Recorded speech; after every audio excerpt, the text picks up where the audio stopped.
Good morning, ladies and gentlemen.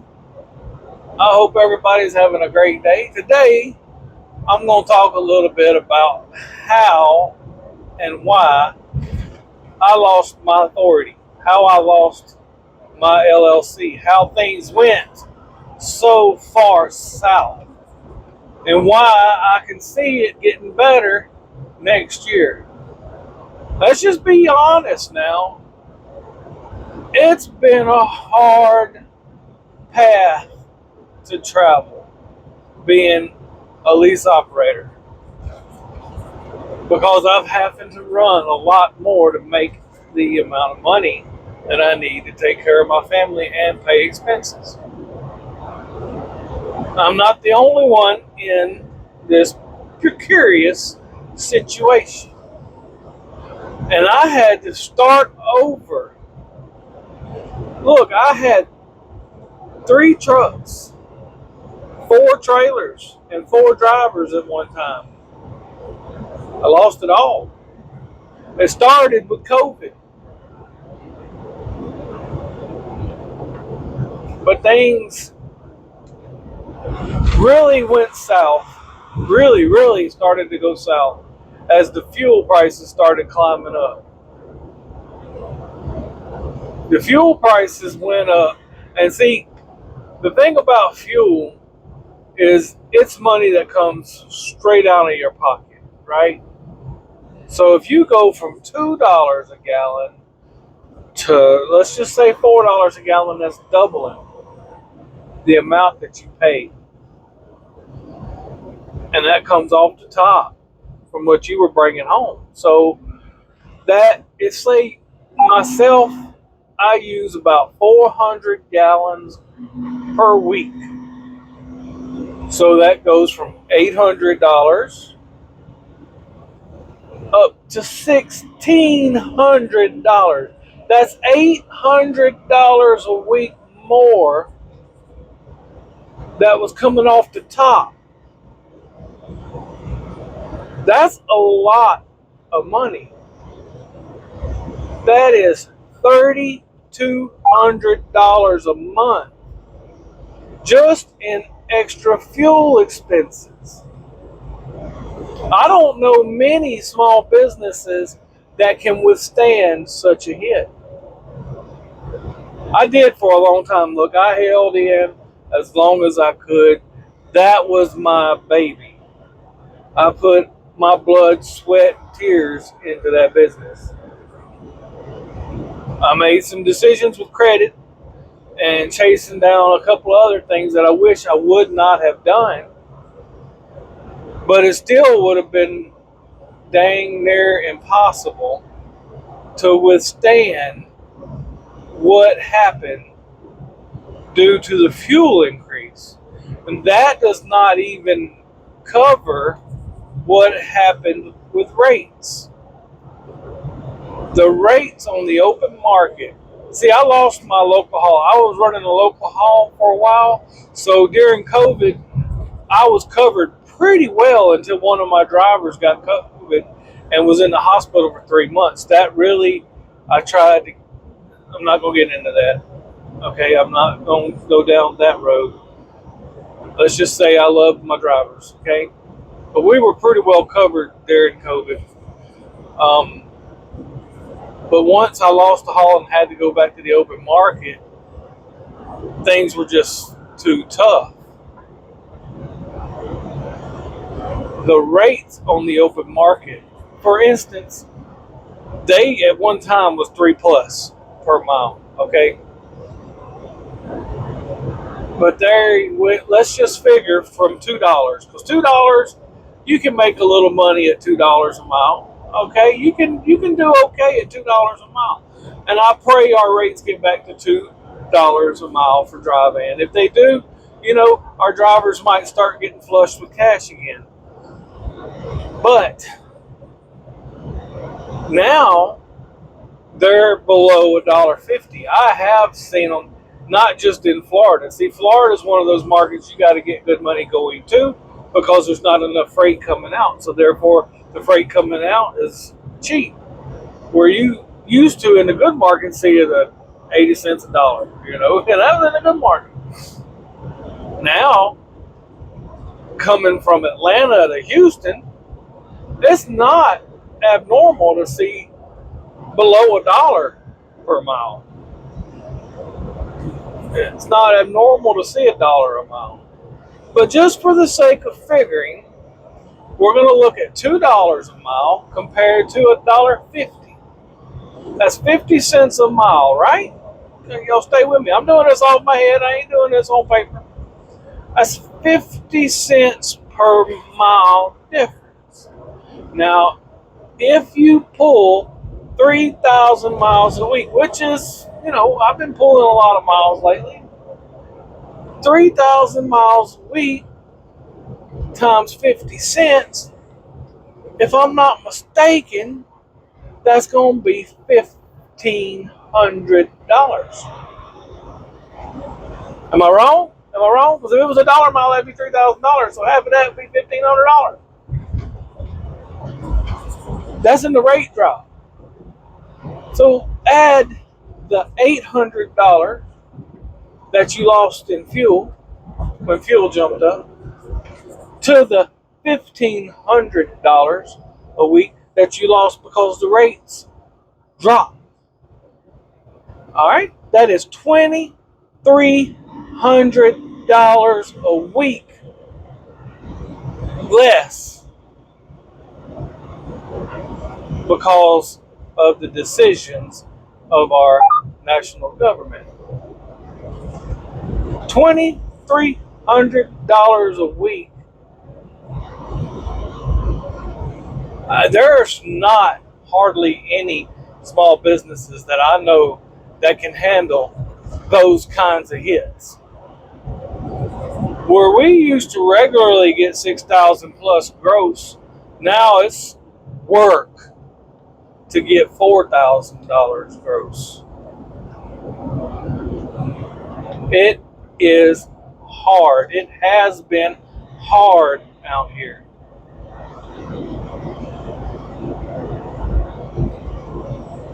Now, I look forward to the new administration coming in and them driving the fuel prices down, because that's going to put some money back in my pocket.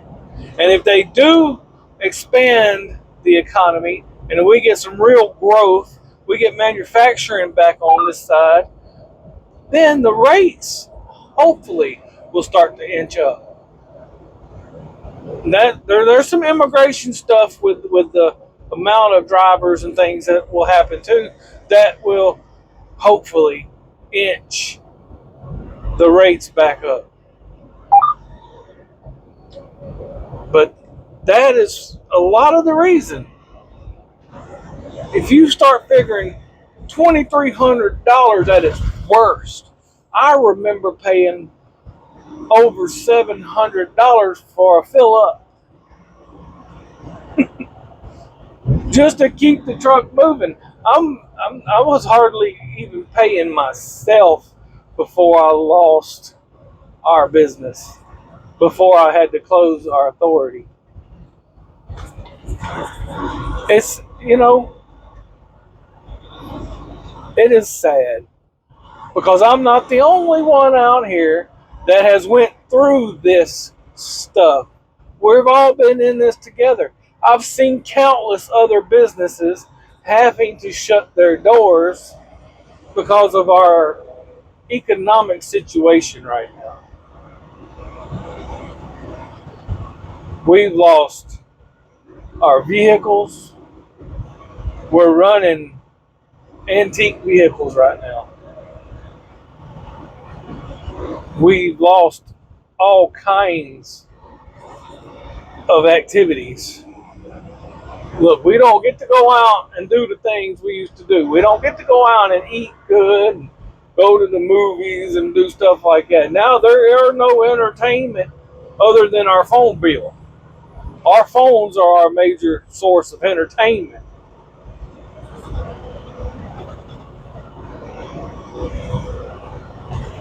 I'm not on here just to gripe. It's just when you look back before Biden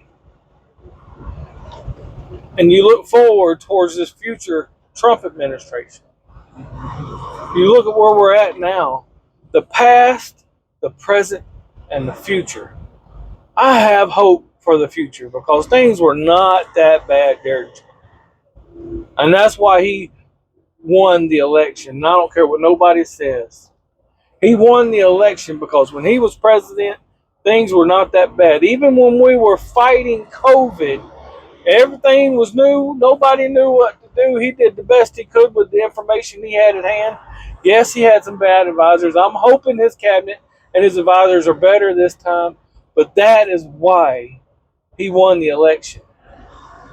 Just out of my small business, we were losing $2,300 a week. Just imagine what that multiplies to across our entire economy. And then they want to talk about we're not in a recession. A recession means you lose businesses, you lose capital in your market. It recedes. Ain't nobody can tell me that we have not been in a recession. We've been in a freight recession, but I'm talking about in the larger sense of the word, with everything, with the amount of increases that we've had from groceries to gas, even rent. Some of the rents that I'm hearing people are paying are outrageous. Just plain outrageous.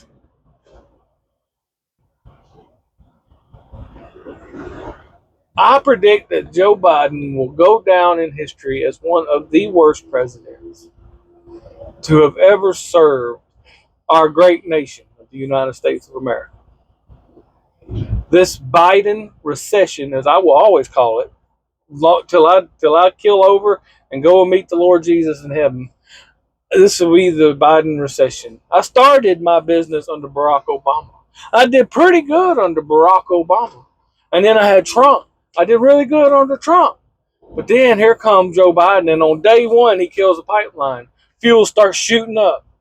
That's taking money directly out of every trucker's pocketbook.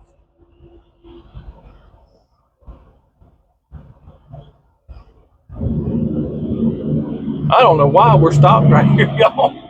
We are stuffed. That right lane ends down at the bottom of the hill. But that's what I'm talking about. You look at the doubling, it was actually more than double of the fuel prices.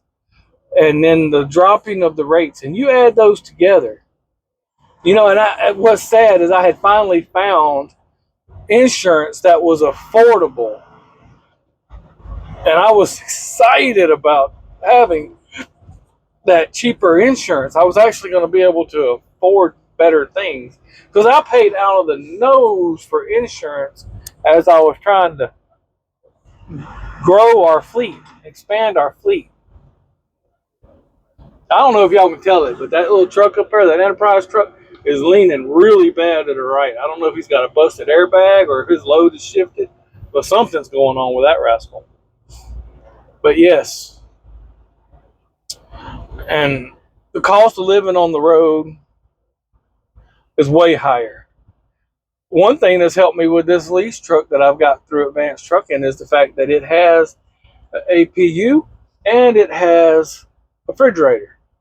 Now, APU, I would rather have an EPU, because it's just enough and it's not noisy. But on a really, really hot day, you're going to have to run the truck anyway. I like the battery pack because I like to have a little bit quieter environment whenever I'm sleeping. But I have watched a lot of our friends go out of business. I have watched this economy take such a hit. It saddens me. But that brings me to my final point. My final point is the Trump administration and what is coming. I am hoping and praying will bring a boom. A lot of times when you have a down market, you always get a boom on the other side. And we've been down for so long this time. I'm praying and hoping that the upswing is going to be more and longer than any of us could really imagine. The future is hard to tell, other than, going to be about like it was with weather last year or this year. Summer's coming, winter's coming. It's the same old kind of stuff. But as far as economics, Trump's got a lot of things he's trying. These tariffs, the immigration battle we've got coming up, trying to save life by stopping the drug flow. I can see a lot of beneficial things that he's doing, and I'm the wait and see type of person. Now, there are some questions I have, I'm kind of sketchy about. Dr. Oz is one of them. And this attorney general that he picked, there's some. Go ahead, pop at Willie. Y'all see that? Rewind it and check out that. That was at 1610. This attorney general pick. I saw a video yesterday where she was talking about taking some people's firearms. That's a dangerous path for them to start talking. Now, I've always thought that, Trump being a New Yorker, he wouldn't be as respectful of the Second Amendment as he should be. Time will tell on that too, But that's not a great place for him to really get into. Start taking. They can have all their best intentions in the world, but when you start taking people's weapons, I don't care. You give them to the families or something. You make sure it stays out. But confiscating weapons is what the video was about for mentally impaired or some, criminals, I guess, to see if they can get them back and this and that. It was kind of. It gave me pause. It's a dangerous path to start.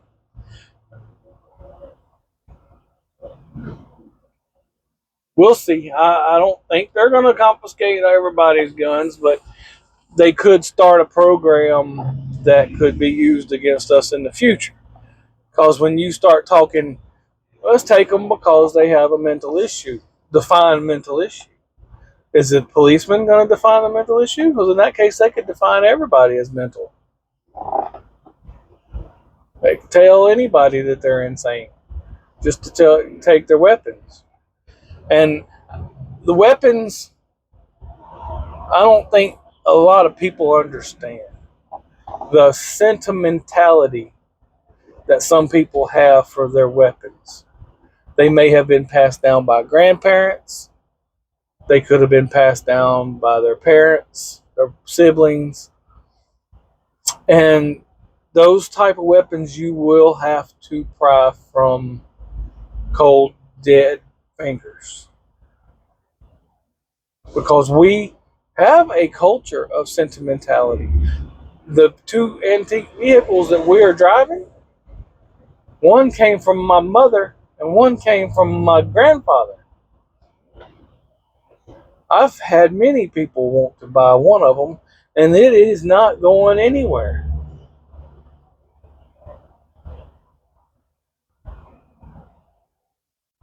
Have roots on your land, your firearms, your vehicles. That's what bothers me about these new vehicles nowadays. A lot of them are built to throw away.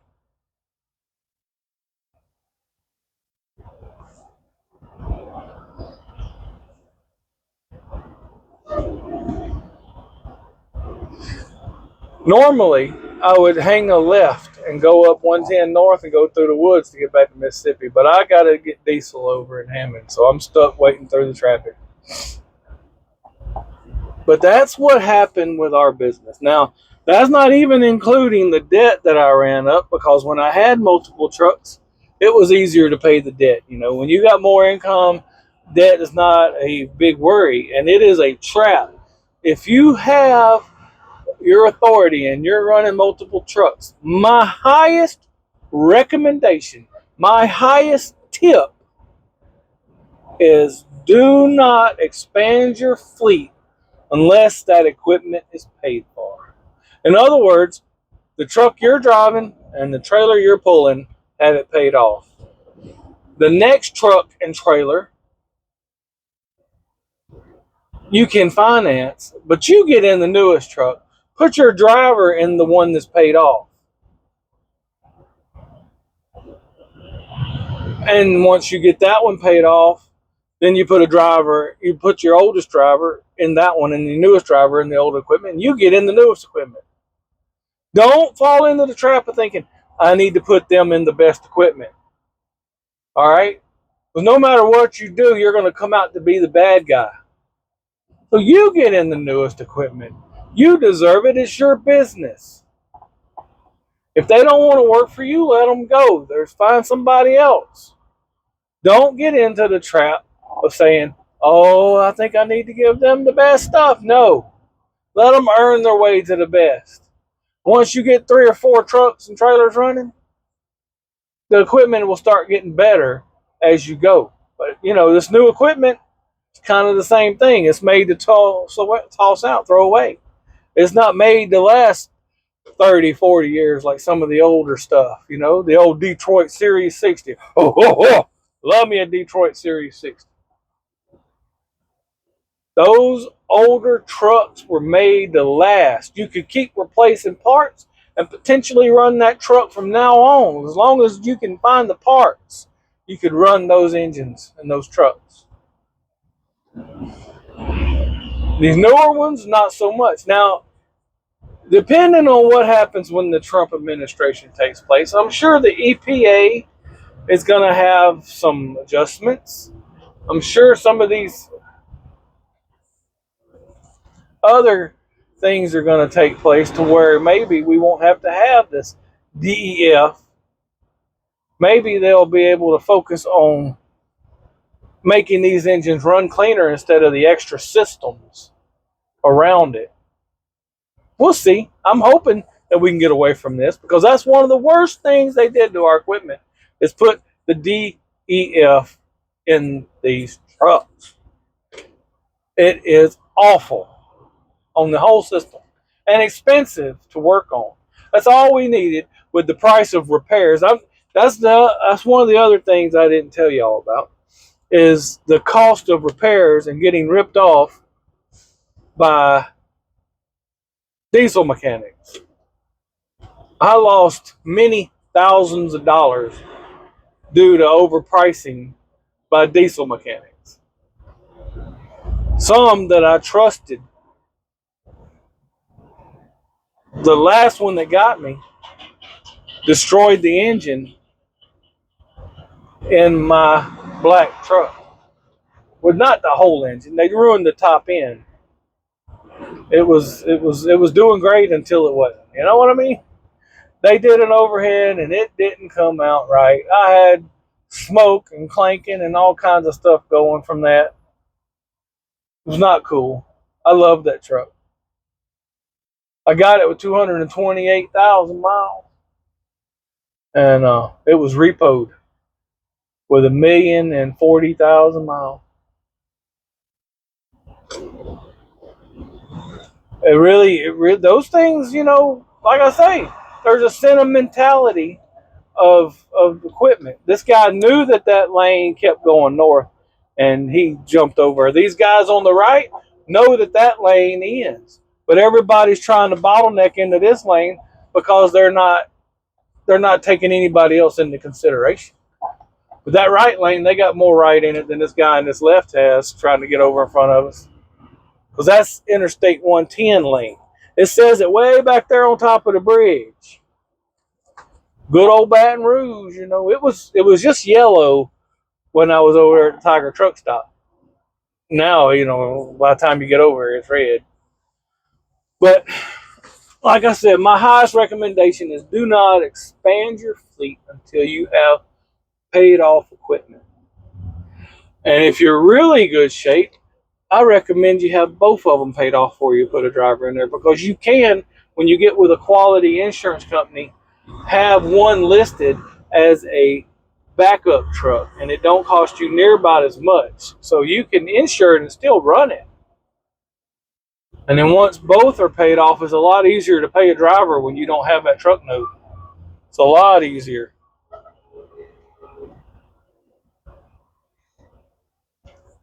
But I know y'all are tired of looking at the back of this utility trailer in front of me from Maine, P220.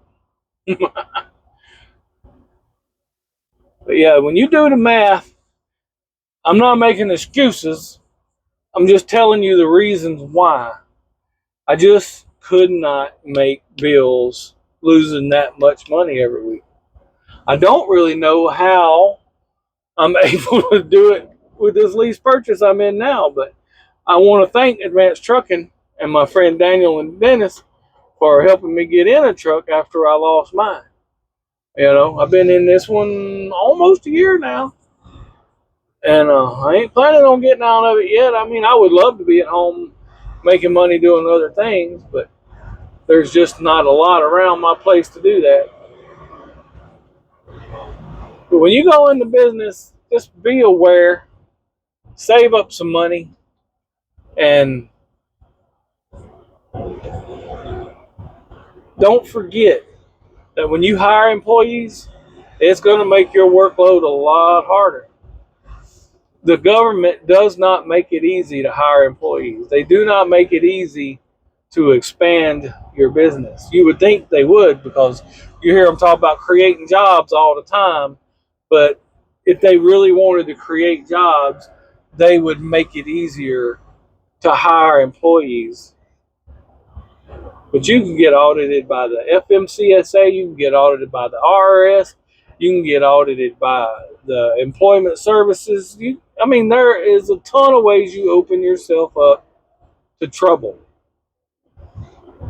And I don't predict I ever go back into my own authority.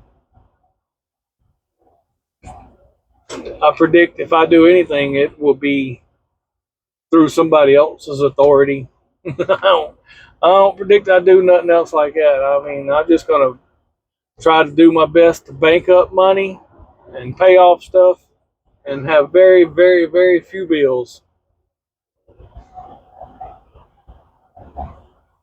That's all for today, y'all. I just was gonna come and chat and chat and chat and chat forever. Seems like there's so many other stories I could tell y'all, but I don't want to overload your ears. Today was just about the reasons why we lost our business. It wasn't nothing to do with safety. We had good inspections. I did get a ticket over in Florida for being on a road I wasn't supposed to be on, but it was kind of a trap they had set up. You know, they got me. They get you sometimes, you know.